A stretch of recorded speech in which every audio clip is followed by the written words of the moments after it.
Se alguém ama o mundo, o amor do Pai não está nele. Porque tudo que há no mundo, olha que mundo ele está falando: a concupiscência da carne, a concupiscência dos olhos, a soberba da vida, não vem do Pai, mas sim é produção mundana. Versículo 17 diz assim: ora, o mundo passa e a sua concupiscência, mas aquele que faz a vontade de Deus permanece para sempre. Amém. Filhinhos, esta é a última hora, e conforme ouvistes que vem o anticristo, já muitos anticristos se têm levantado, por onde conhecemos que é a última hora. Saíram dentre nós, mas não eram dos nossos, porque se fossem dos nossos, teriam permanecido conosco, mas todos eles saíram para que se manifestasse que não são dos nossos. Ora, vós tendes a unção da parte do Santo, e todos tendes conhecimento. Não vos escrevi porque não soubesseis a verdade, mas porque a sabeis, e porque nenhuma mentira vem da verdade. Quem é o mentiroso, senão aquele que nega que Jesus é o Cristo? Esse mesmo é o anticristo, esse que nega o Pai e o Filho. Qualquer que nega o Filho também não tem o Pai. Aquele que confessa o Filho tem também o Pai. Portanto, o que desde o princípio ouvistes, permaneça em vós. Se em vós permanecer o que desde o princípio ouvistes, também vós permanecereis no Filho e no Pai. E esta é a promessa que Ele nos fez: a vida eterna. Amém? Eu queria que nós repetíssemos o versículo 17, lá naquele finalzinho, que diz assim, na parte B do versículo: mas aquele que faz a vontade de Deus permanece para sempre. Vamos lá, você não precisa nem ver. Aquele que faz a vontade de Deus permanece para sempre. Vamos lá, 1, 2, 3 e já. Mas aquele que faz a vontade de Deus permanece para sempre. Amém? Você podia repetir isso para o irmãozão que está do seu lado? Escolhe o irmão e fala para ele: olha, aquele que faz a vontade de Deus permanece para sempre. É a vontade de quem, amados? Ah, não é a minha vontade. Ah, não é a vontade do mundo. Porque nós temos 3 tipos de vontade. Nós temos a vontade de Deus, nós temos a vontade do diabo e nós temos a nossa vontade. Quando a Bíblia fala sobre mundo, ela também fala sobre concupiscências desse mundo. Ela está falando de uma produção de vontades e desejos. Ela está falando de concupiscências que são produzidas em mim e em você. Ela está dizendo que mundo, esse mundo aqui que vai passar, não é o mundo que Deus criou, porque o mundo que Deus criou, ele vai passar por uma grande transformação. A natureza geme com expectativa o dia em que os filhos de Deus vão se manifestar, significando dizer que esse dia será o dia da redenção de todo o cosmos, de tudo que há no universo, porque significa dizer que é o dia da grande redenção de todas as coisas.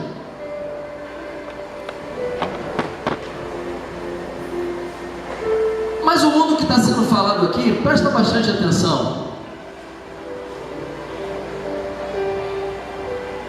É um mundo que produz a minha vontade, produz a sua vontade, produz os nossos desejos. Tanto é que está falando de, aqui, ó, você viu comigo, ó. Veja no texto aqui, versículo 15. Não ameis o mundo, nem o que há no mundo. Se alguém ama o mundo, o amor do Pai não está nele. Está dizendo aqui nesse versículo que se alguém ama o mundo, ou seja, que mundo é esse? Versículo 16. Porque o que há no mundo, que mundo é esse? A concupiscência da carne, a concupiscência dos olhos, a soberba da vida. Então significa dizer que o apóstolo João está falando aqui que mundo é uma produção de comportamento. Mundo, sistema, que é o que está no original aqui, no grego aqui, mundo está aion. Não está nesse original aqui, cosmos. Se você buscar o original grego, no qual a Bíblia foi traduzida, ou escrita, aqui no caso a epístola já foi escrita assim, no grego, você vai ver aqui na palavra mundo escrito aion. Você não vai ver escrito cosmos. Aion é sistema. Que sistema é esse? Uma produção de desejos, produção de toda sorte de compulsões.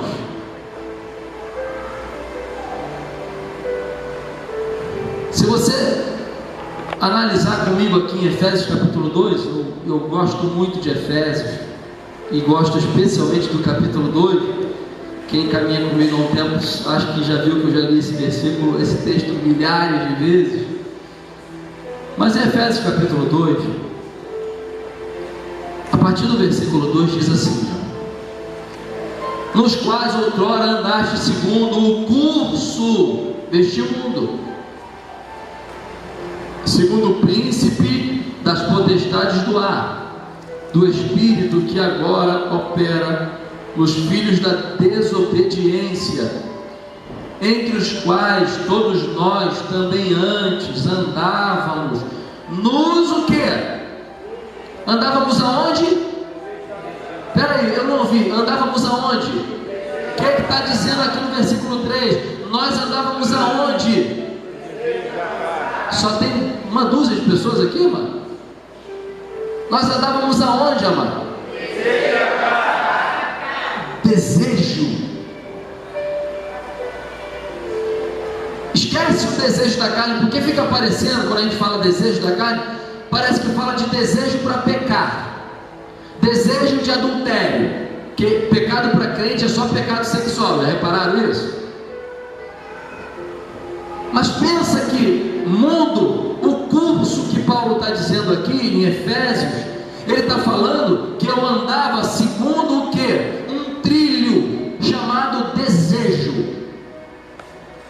E é exatamente nesse desejo que o diabo, chamado aqui de príncipe da potestade do ar, quer produzir um desejo dele, quer produzir um desejo no meu desejo, de maneira que chegue a um ponto de fazer eu pensar que esse desejo é meu desejo. Não é desejo do diabo, não é desejo do mundo, é meu desejo.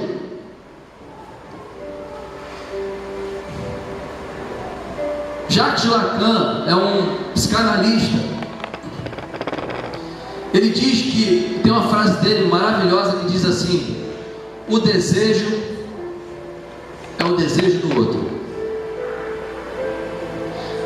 Para a gente entender como é poderoso esse negócio, como é muito possível isso acontecer, porque veja bem, nós nascemos sendo o tempo inteiro bombardeado com os desejos do papai, com os desejos da mamãe, e vamos crescendo desejando o que papai e mamãe desejam.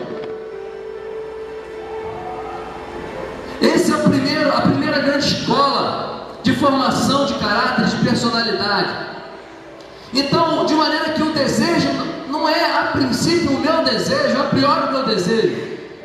Eu vou querendo fazer o desejo do papai e da mamãe, só que isso passa despercebido. Isso não é assim consciente, eu estou querendo o que minha mãe quer, o que meu pai quer. Não, nós vamos vivendo em função de corresponder inconscientemente aos desejos do pai e da mãe, e logo depois aos desejos do professor, e logo depois aos desejos da sociedade. E essa sociedade vive querendo corresponder ao desejo de classes mais dominantes, vai correspondendo ao desejo da mídia. Então é muito possível que o diabo pegue esse caldão todo, sabendo que o nosso desejo, que é a nossa ponta final, o desejo é exatamente aonde vai acontecer as minhas escolhas, não é no meu sentimento, não é na minha reflexão. Pode começar no sentimento, na reflexão, mas o desejo é onde o ato da vontade e da ação e do movimento e da escolha vai acontecer. Produção de desejos pode ser um canal, e é, conforme diz a Escritura, um canal usado por principados e potestades, pelo diabo. E para quem não acredita no diabo, deixa eu dizer uma coisa para você, porque hoje se prega pouco sobre o diabo, e o diabo ama quando alguém não acredita que ele existe.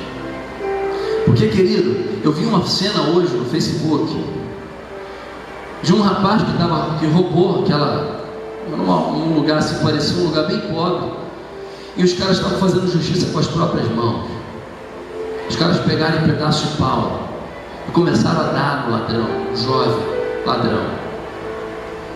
Não dá para saber muita coisa, só vê os caras falando: roubou na comunidade, tem que morrer, roubou, tem que morrer, roubou. E acho que uns 10 caras bateram nele, uns 10 caras chutaram a cabeça dele, uns 10 caras chutaram o peito dele, o rosto dele, pegaram perna de 3 e começaram a dar. Escuta-se o barulho, pá, pá, pá, pá. Quando tu pensa que o cara está morto, meu irmão, esse cara morreu. Passa a gente dizendo assim: tem que matar, se roubou na comunidade, tem que matar, tem que matar. Pergunto a vocês, meus queridos irmãos, meus queridos visitantes,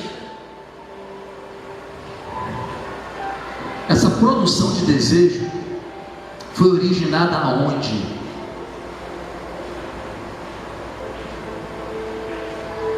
Eu escrevi no Facebook: cambada covarde. Eu não aguentei, me perdoe, mais.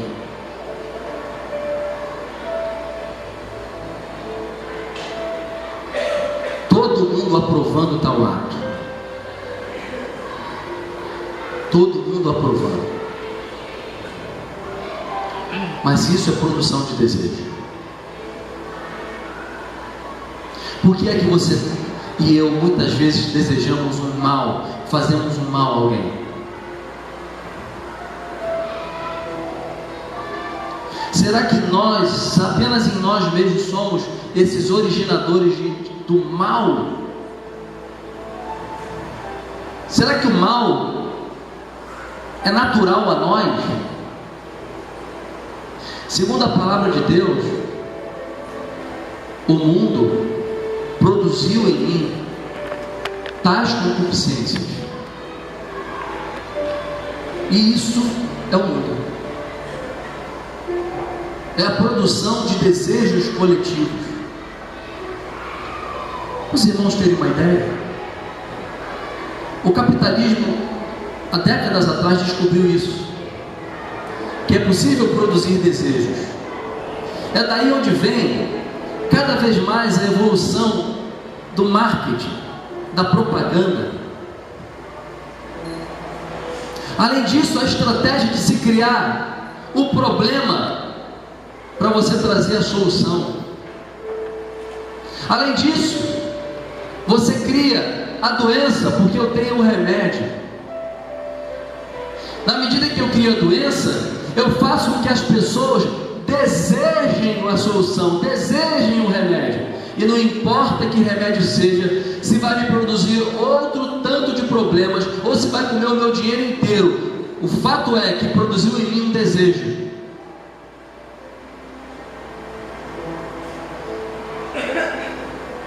Os black blocs da vida são produção de desejos, são estratégias, porque se eu pego um cara, dois ou meia dúzia, começo a quebrar um banco, esses estão contratados naturalmente. Os cientistas sociais e humanistas sabem que isso vai desembocar uma influência coletiva, e outros que não foram pagos terão os seus desejos produzidos na direção de quebrar também o Itaú.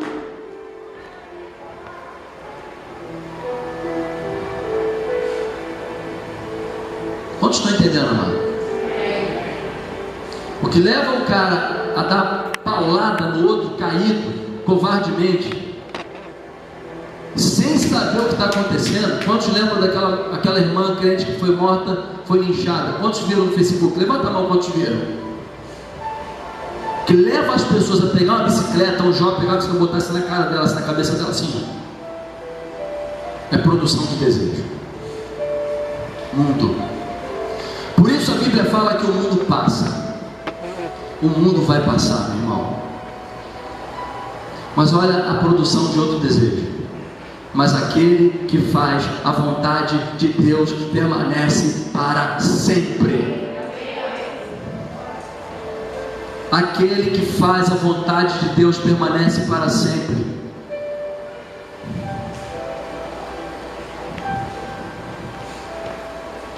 Agora, como é que eu vou saber qual é a vontade de Deus, pastor?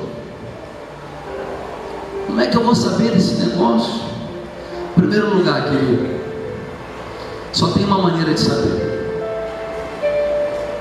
se você confiar que Jesus é o Cristo. Jesus certa vez perguntou aos seus discípulos assim: o que estão dizendo aí que eu sou? Todo mundo está falando de mim. O que estão dizendo que eu sou? Uns dizem que o senhor é profeta, outros dizem que o senhor é João Batista, outros dizem que o senhor é mestre, é o Cristo.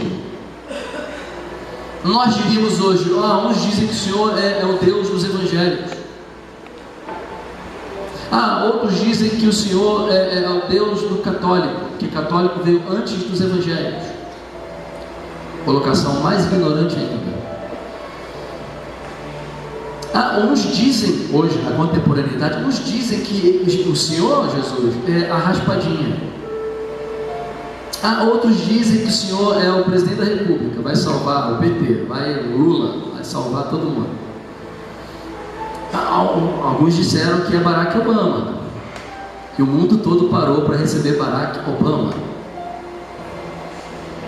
Hoje diríamos que o Cristo é o Edir Macedo, que afinal de contas ele construiu o templo de Salomão. O Cristo da contemporaneidade hoje, para a comunidade cristã, eclética como ela é, e para o povo do Ocidente, que na sua maioria é um povo de crença judaico-cristã, diria que Cristo é diversas facetas. Cristo é a minha estátua que eu tenho lá em casa. Pastor, o Cristo tem até no centro de macumba, e não pode mais falar macumba, é afro, porque macumba é preconceito falar. A religião afro, lá dentro do centro, tem uma estátua de Cristo. Observe aqui comigo, amado, que João, olha só, lá em João, ele usa uma linguagem do passado, mas que tem a ver com o que a gente está dizendo aqui. Olha só, versículo 21, não vos escrevi porque não soubesseis a verdade, mas porque a sabeis e porque nenhuma mentira vem da verdade.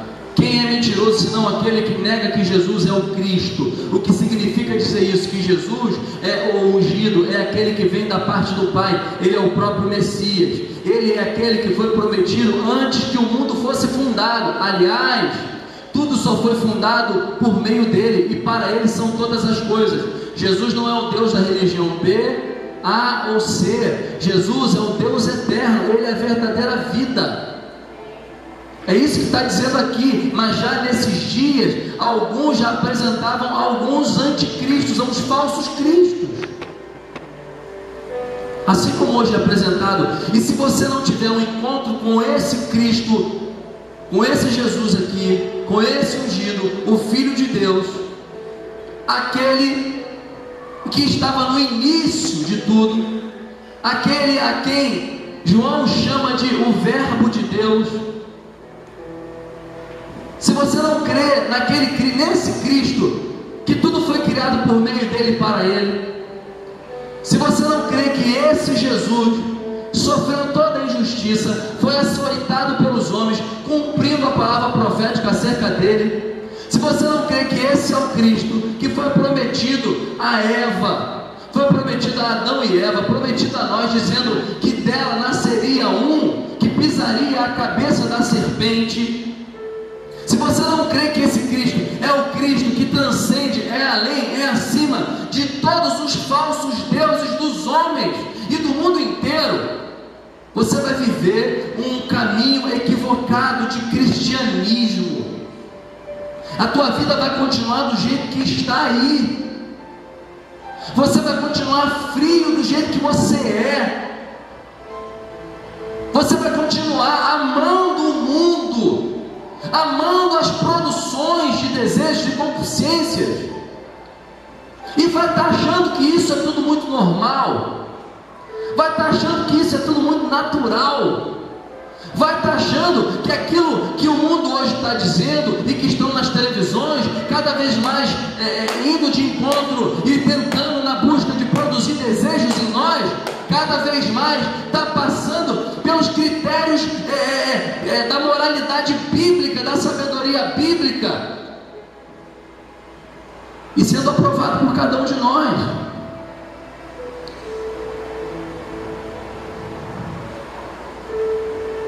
Cada vez mais, um dos grandes sinais do fim dos tempos,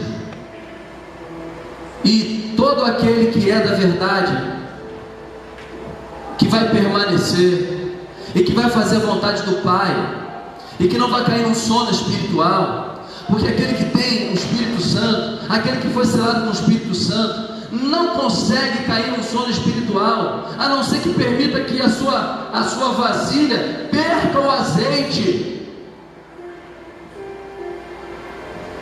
perca a presença do Espírito Santo, comece a se esfriar.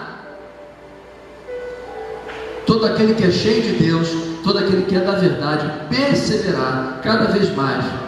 Um grande sinal dos tempos, chamado apostasia da igreja. O que é apostasia da igreja? Cada vez mais, transar antes do casamento não é problema. Cada vez mais, promiscuidade. Cada vez mais, casamentos com pessoas do mesmo gênero. Cada vez mais, a transexualidade vai ser evidente e vai ser aceito. Cada vez mais, as pessoas vão ficar se divorciando e achando isso muito natural. Cada vez mais, dentro da igreja, você vai ver pessoas terminando o casamento porque e aquilo que se destruiu o casamento terminou porque começou a ter paixões dentro da própria comunidade, e isso será visto como algo normal.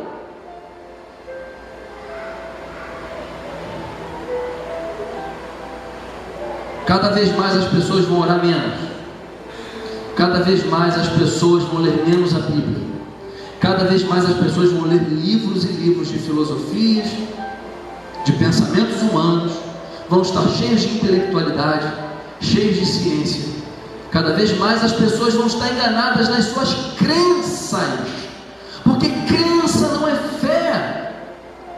Crença tem a ver com cultura, e cultura é produção de desejo, é produção de comportamento. Por isso aqui nós temos determinada cultura, e em outro lugar do planeta se tem outra cultura.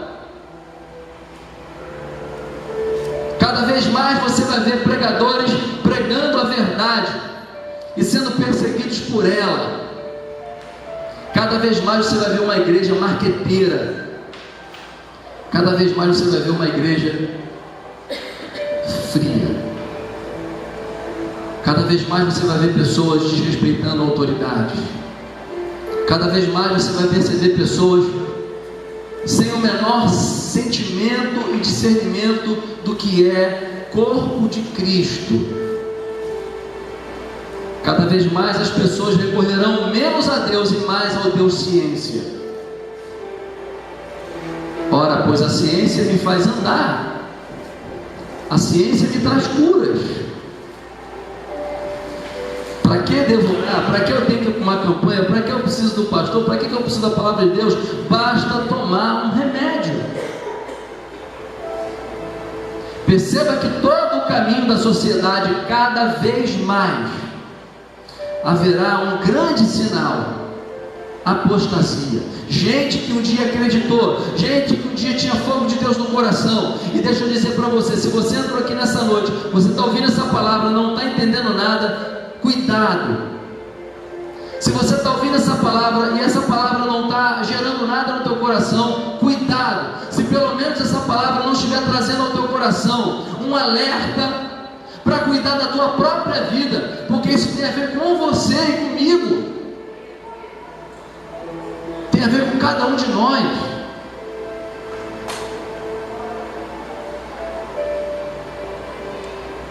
Cuidado, porque a apostasia pode estar começando a penetrar o nosso coração. E sair da apostasia, querido, não é fácil, não é mole. Apostasia não é um desviamento. Estou ali na igreja, saí, dei um tempinho. Não, apostasia é você não crer mais em Jesus como se deveria crer, não entregar-se a Ele sem reservas, crer que de fato Ele é vivo, crer que de fato Ele não é um Deus que está longe, Ele é um Deus que está perto, mas que Ele tem um padrão de vida para mim e para você. Seguir um Jesus que tem vontade, e que para seguir a Ele, Ele diz assim: se alguém quer vir após mim, a si mesmo se negue, pegue a sua cruz e me siga.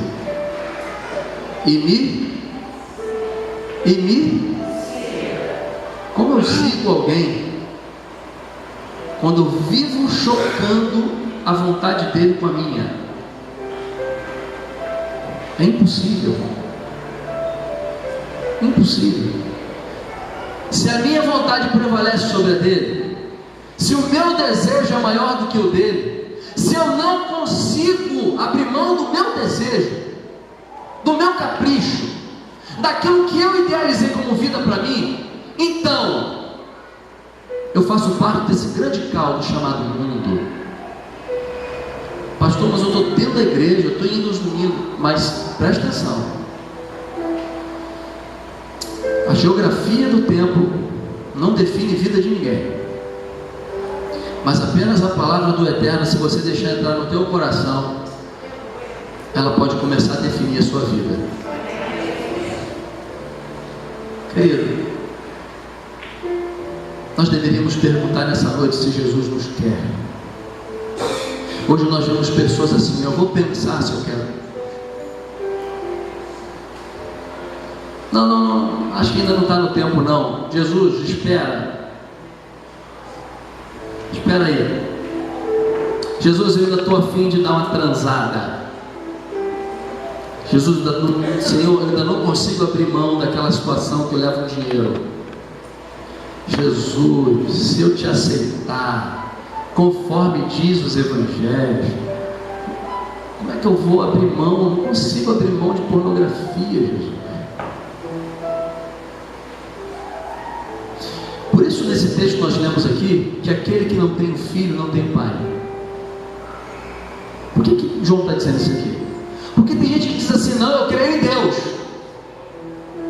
achando possível desviar-se do filho e ter o pai. É impossível. Para chegar no Deus eterno, no Pai, é necessário se ter o filho. Mas para ter o filho, é preciso crucificar o próprio desejo, muitas vezes. Pastor, mas que ninguém vai querer. Como não querer, amado? Antigamente eu desejava fumar maconha. Antigamente eu desejava encher a cara de cerveja, de cachaça. Antigamente eu desejava virar noites e noites. Desejava todas as mulheres, quantos eu pudesse e quantas quisesse, porque foram produzidos desejos em mim. Eu fui sequestrado pelo mundo, fui feito escravo dele, e enquanto escravo eu reproduzia o desejo do meu Senhor, que era o pecado, alimentado por essa produção mundana de desejo, que me fazia essa grande marionete, desejando o que o mundo deseja, o que o pecado produzia dentro de mim. De maneira que quando eu abro mão do meu desejo, que eram essas concupiscências da carne, dos olhos, da soberba da vida, porque o que faz alguém, até mesmo um jovem de classe média alta, sequestrar, roubar, traficar, é produção de concupiscência da soberba da vida. Me explica um negócio desse. Alguém que tenha dinheiro, ainda querer sequestrar, ainda querer roubar carro, ainda querer traficar para ter dinheiro. Produção de desejo, mundo, sistema, aion, escravidão. Quantos viram aqui aquele filme 12 anos de escravidão? Alguém viu? Levanta a mão bem alto quem viu. Foi no cinema, pegou na locadora? Só isso? Então, lição de casa, pega 12 anos de escravidão, você vai entender o que é uma vida escravizada. Faz a metáfora. E imagina que aquele sequestro que aconteceu com aquele negro e colocou ele 12 anos escravo, e que começou a produzir um novo pensar, um novo comportamento dele. Perceba se não é a realidade da vida de cada um de nós, numa instância espiritual.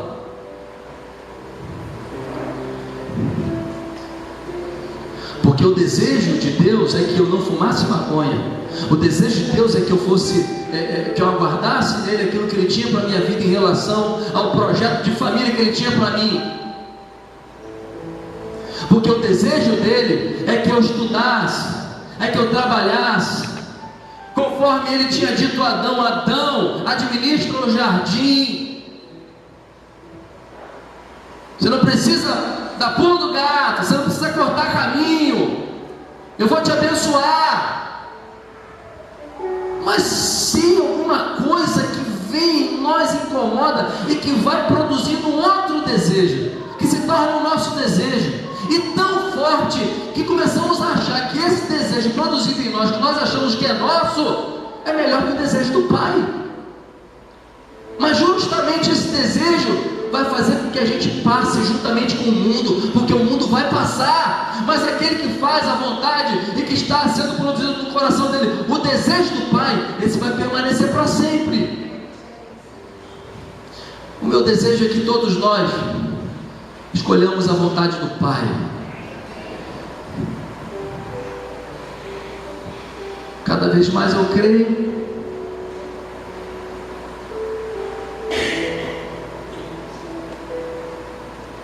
que só tem uma esperança para nós. Uma esperança, eu termino com isso. Nossa esperança não está no Écio Neves, não está na Marina, muito menos na Dilma. Nossa esperança não vai estar se o BRT está bom, se o trem está legal.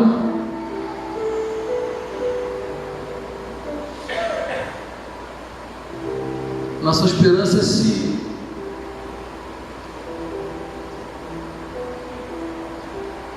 a gente deixar o reino entrar no nosso coração, a vontade do Pai superar o nosso desejo, porque a gente deseja todas as coisas, amado, só não deseja o que o Pai deseja. Por que isso? Por que abrimos mão da presença de Deus por causa de um namorico? Por causa de um tesão? Eu tenho certeza que se você racionalizar, nem você vai se entender. Prova de que se produziu um desejo em você. Como pode a gente não parar de comer? Quando a gente sabe que tem um problema ou está engordando, a gente não para de comer, não para de comer, não para de comer.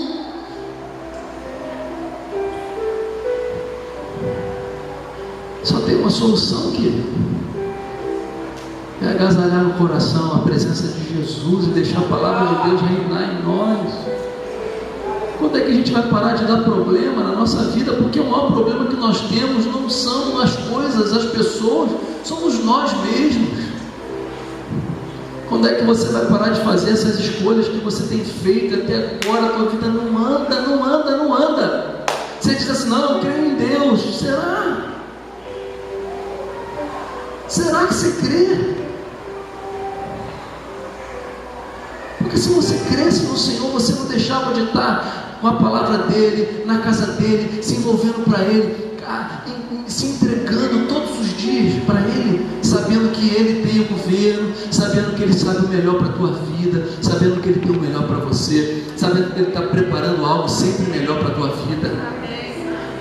Mas por que a gente sempre coloca o nosso desejo, a nossa vontade, no sentido de sempre buscar dar um jeito nas coisas? Sempre buscar, sempre.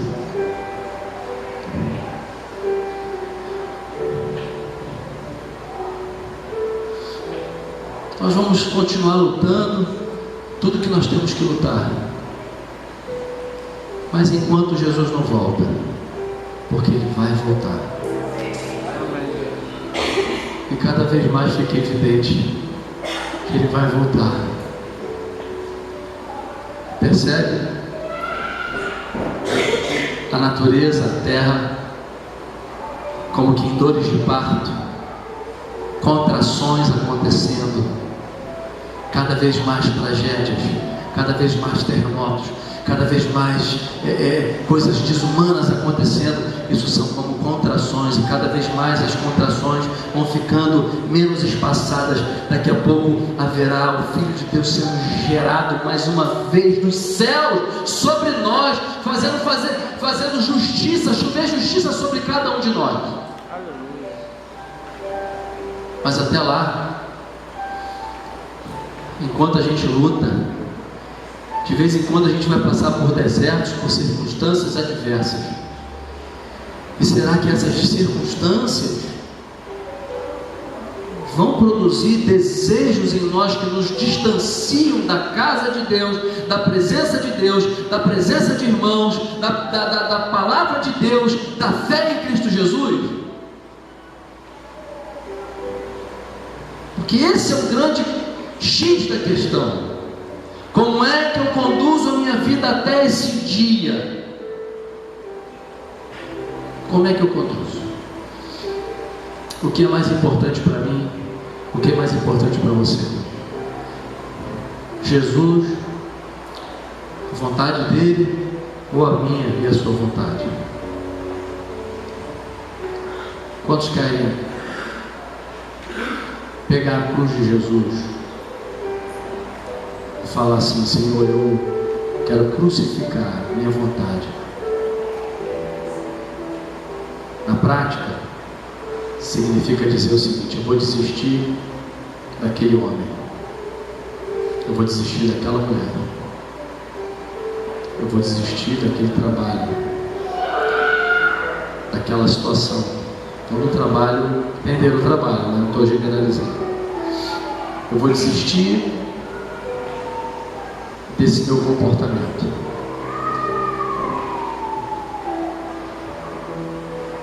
Eu vou procurar ajuda. Eu vou ser diferente. Quantos estão entendendo o que eu estou falando nessa noite, mano? Quantos querem crucificar o desejo, a vontade, fazendo a vontade do Pai? Tem alguém aqui nessa noite que quer entregar o coração para Jesus? Deixar esse Cristo entrar? Tem alguém? Levanta a mão bem alto. Amém, amém, amém. Glória a Deus. Tem mais alguém? Faz um sinalzinho com a sua mão. Faz um sinalzinho com a sua mão aí. Só para a gente orar, só para a gente conhecer você, saber. Você sair da multidão.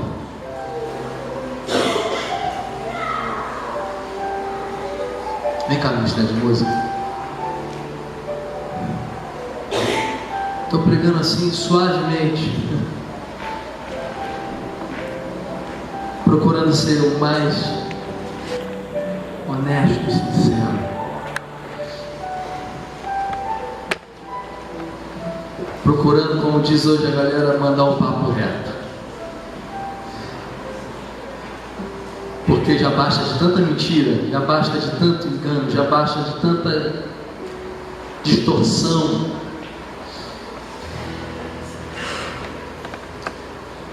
Tem mais alguém que quer Jesus? Quer falar assim: eu quero entregar minha vida aos teus pés, entregar minha vida, quero me batizar, quero fazer aquilo que o Senhor estabeleceu para fazer. Eu quero ser um novo homem, quero ser uma nova mulher. Se você ainda, a concupiscência, se o desejo pela carne, se o desejo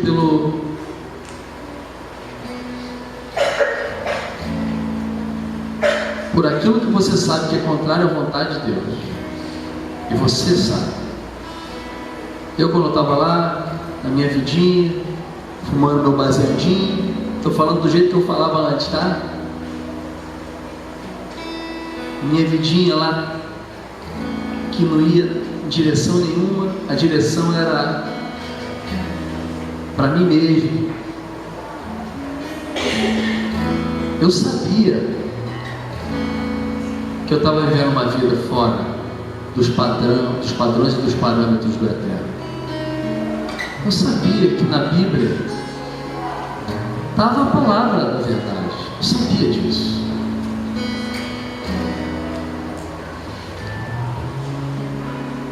Mas eu quero fazer mais uma vez com você nessa noite. Será que você está colocando os seus desejos acima do desejo do Senhor? Olha, Ele morreu no teu lugar. Ele entregou o Filho dele por você. Ele fez uma obra linda. Ele pagou um preço impagável, impossível a gente pagar. Eu não creio que vai ser assim, não, amado. Eu vou chegar em determinado momento da minha vida, vou morrer, ou Ele vai voltar e vai estar tudo certo, porque Ele me ama de tal maneira que não me julgará. A Bíblia diz que essa palavra que Jesus tem dito para nós, ela nos julgará. Ou seja, se ela nos julgará, haverá um juízo.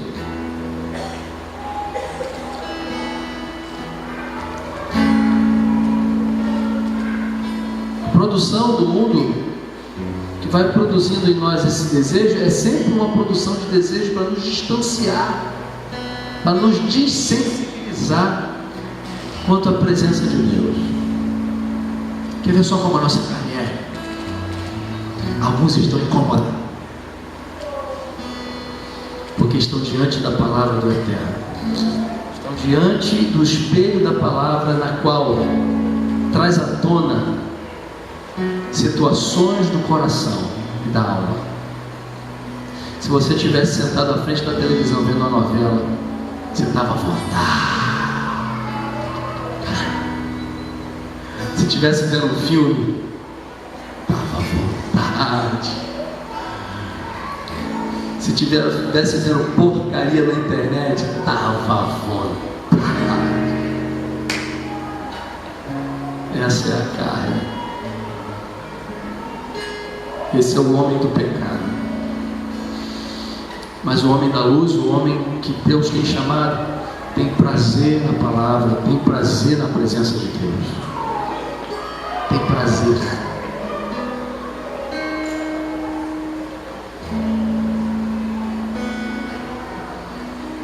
Eu lembro um texto bíblico aqui, estou lembrando aqui, Paulo pregando 2 horas de pregação. Um jovem sentado na janela, o jovem dormiu, caiu lá embaixo. 2 horas de pregação, todos ouvindo. 2 horas.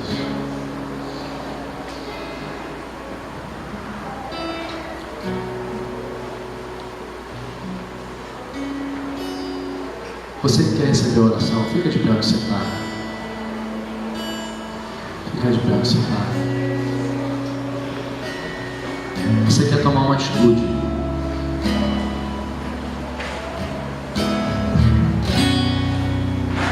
De fazer aquilo que Deus manda você fazer.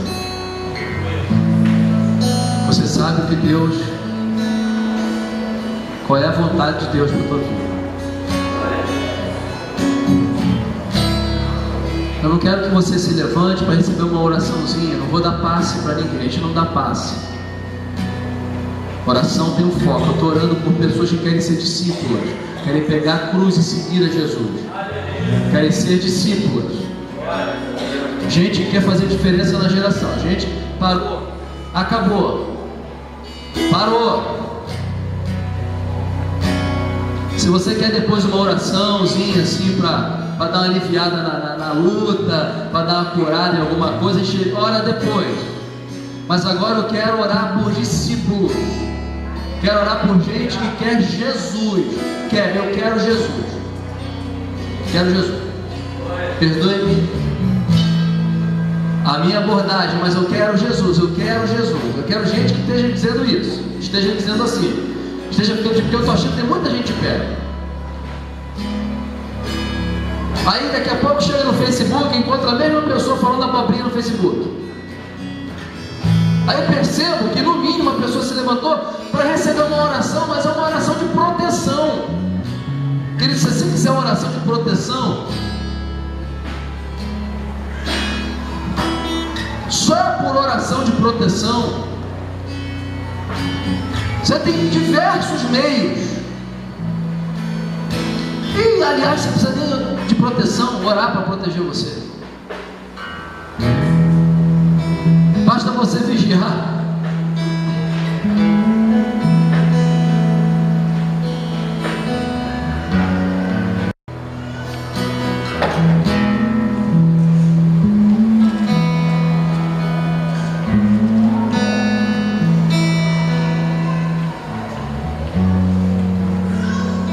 Você tem certeza, amado? Você quer? Você está de pé por causa. Você entendeu a palavra mesmo? Aleluia. Lembra que eu falei de pessoas que tiveram uma vontade influenciada por outros que foram pagos para destruir o banco? Lembra? Isso acontece em outras instâncias. Então tem gente que levanta a mão porque todo mundo levanta a mão, tem gente que se levanta porque todo mundo levanta. Então a chamada é individual. Eu não pedi a igreja para ficar de pé. Eu estou falando, quem quer ser discípulo, a si mesmo se negue, pegue a sua cruz e siga. Agora, se você fica de pé, a tua vida tem que mudar a partir de agora. Mudar como? Você tem que começar a tomar postura na tua vida.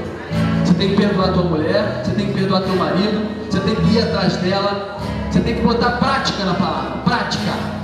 Você tem que praticar. Vai ser duro, vai ser ruim, a tua vontade não quer, a tua carne não quer, mas você vai fazer isso pela fé. Pela fé. Se você quiser um lugar que não desafie você a isso, eu digo a você, amado, esse lugar não é a igreja. Esse lugar não é a igreja. A chamada nessa noite é para você mudar. É para você fazer a paz com a sua vizinhança. É para você mudar sua postura na escola. É para você mudar sua postura no trabalho. É para você mudar sua postura dentro de casa. É para você ser discípulo, você mudar sua postura dentro da igreja. Parar de ser um domingueiro à noite somente. Porque tem gente morrendo porque você não se posiciona.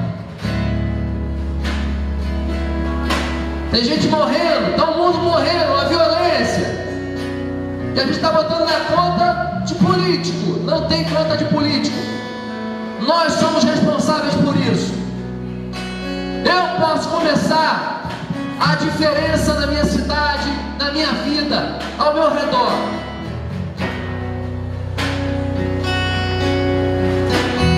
Os irmãos estão recebendo, querem Jesus no coração. Se você estiver do lado desse irmão, abraça ele aí.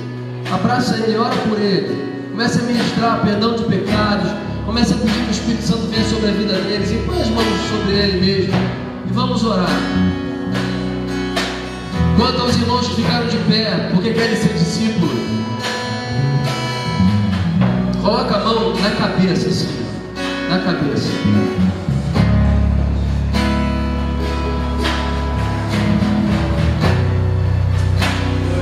Diga assim: Senhor, eu não quero ser mais crente. Pode falar mais alto: eu não quero ser mais crente. Agora eu quero ser discípulo. Senhor, eu não quero ser evangélico. Quero ser discípulo. Senhor, eu não quero ser religioso. Eu quero ser discípulo. Diga assim: Senhor, me dá fome e sede da tua palavra. Me dá entendimento da tua palavra. Desperta o meu coração. Me dá vontade, gera vontade no meu coração de ler a tua palavra. Em nome de Jesus.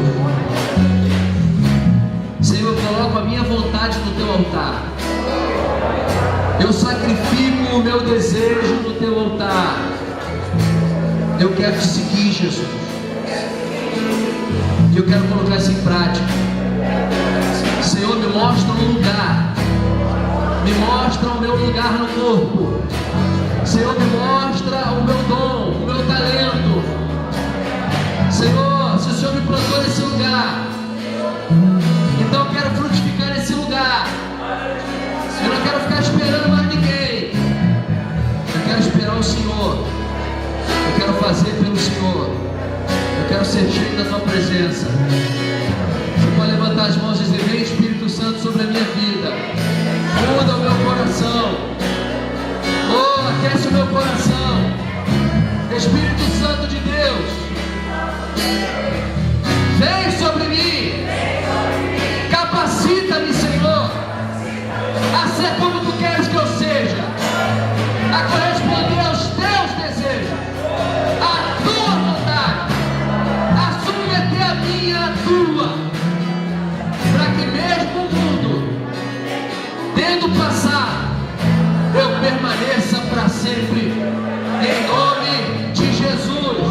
Em nome de Jesus. Em nome de Jesus.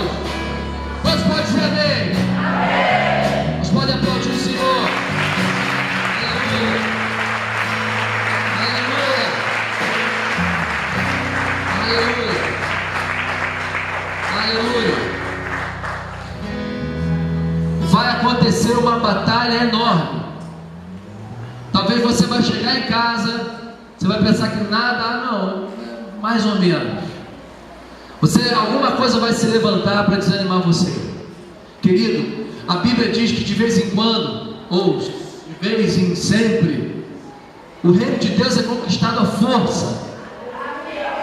Não espera vir assim um êxtase. Ai, que coisa boa. Uma musiquinha, não. Tem hora que é pela fé. Tem hora que é pela força. Eu sei que a vontade de Deus é essa. E você faz, não sentindo nada. Amém, amado? Será que quando Jesus foi para a cruz, ele estava sentindo assim um arrepio, cheio da presença de Deus? Aleluia! Quando ele estava sofrendo injustiça, quando os primeiros cristãos eram comidos por leões no Coliseu de Roma, tu acha que eles estavam cheios da presença de Deus? Aleluia! Falando em língua estranha? Mas pela fé eles entregavam a vida deles àquele que entregou tudo pela deles. Amém, amado? Então sai daqui hoje falando, Senhor, eu vou ser diferente, eu vou ser um discípulo. E outra coisa, querido, se apresenta para mim, se apresenta para os líderes. Vamos trabalhar para Deus. Vamos anunciar o Evangelho. Vamos pregar a palavra de Deus onde quer que estejamos.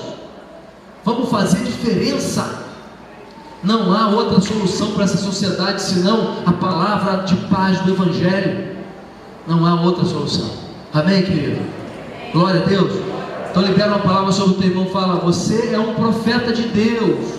Você é um discípulo. Você não pode se calar. Você não pode ficar passivo. Se submeta a um discipulado. Quer ver só? Quer ver só? A gente já terminou. Levanta a mão aqui quem não faz parte de nenhum grupo familiar. Levanta a mão. Fica de mão levantada. Não faz parte de nenhum grupo familiar. Nenhum. Fica de mão levantada. Grupo familiar é grupo pequeno, caseiro, que nós temos na igreja. Que tem um líder, está sendo discipulado.